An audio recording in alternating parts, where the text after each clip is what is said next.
Hey everybody, so today I'm going to show you guys how to create a fade in Reason. It's actually a funny story about how this came up.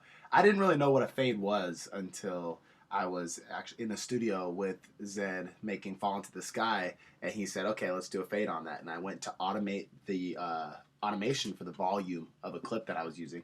And then he was like, no. When you fade a clip, it means you literally are just going to take a clip of audio and you're going to fade it. And it didn't make sense to me. And so I tried to figure out how to do it. And I couldn't figure it out, even though it's super simple. So I ended up emailing Propellerhead, asking them how to do it. And they got back to me right away. And they told me how to do it. And I've used fades ever since. So this goes out for anyone else who doesn't know how to do this. I'm sure a lot of you guys know how to. But this is for those who don't. It's just a simple way to do it. So let me show you what I mean by a fade. First thing you're going to want to do is create an audio track and then import some audio. So I'll just use, oh, battery just fell. I'm going to use a white noise sample. I'm going to create just a sweep using fades. So I take this white noise sample and I'm going to copy and paste it so it's like so.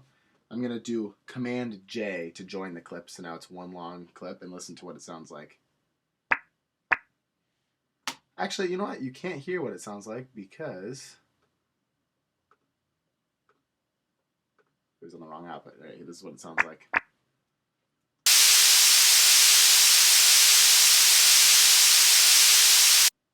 All right.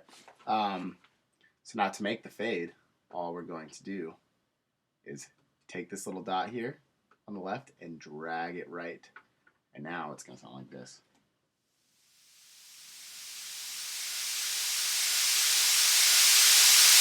And just like I did that, I can drag it back and I can take the other side and I can fade like so.